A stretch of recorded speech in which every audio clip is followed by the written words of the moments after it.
వర్షకాలంలో చర్మ వ్యాధులు, దద్దుర్లు మరియు ఫంగల్ ఇన్ఫెక్షన్స్ ఎందుకు ఎక్కువ వస్తాయి అనే విషయంపై చర్చించుకుందాము. సాధారణంగా వర్షాకాలంలో తేమ అనేది ఎక్కువగా ఉంటుంది కాబట్టి, తడిగా ఉంటుంది కాబట్టి మన చర్మము తడిగా ఉన్నందువల్ల మనం ఫంగల్ ఇన్ఫెక్షన్స్ ఎక్కువగా వస్తుంటాయి.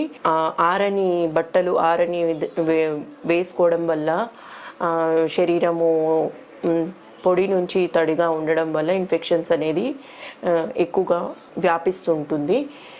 సో మనం బట్టలు పూర్తిగా డ్రై అయినవి వేసుకోవడం మంచిది.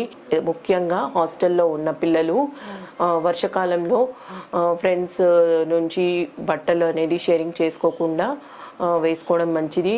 తడి బట్టలు వేసుకోవడం వల్ల ఈ ఫంగల్ ఇన్ఫెక్షన్స్ రావడం జరుగుతూ ఉంటుంది. కొంతమందికి చెమట అనేది ఎక్కువగా ఉంటుంది.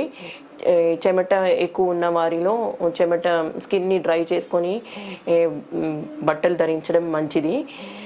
మరియు టవల్స్ కానీ మనవి పచ్చిగా ఉన్నవి వాడకూడడం అతి ముఖ్యమైన విషయము.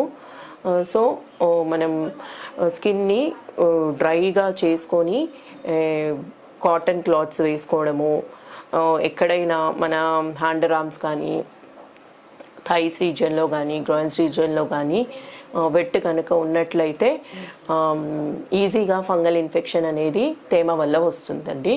సో జాగ్రత్తగా చర్మాన్ని డ్రైగా ఉంచడం ముఖ్యమైన విషయం. ధన్యవాదాలు.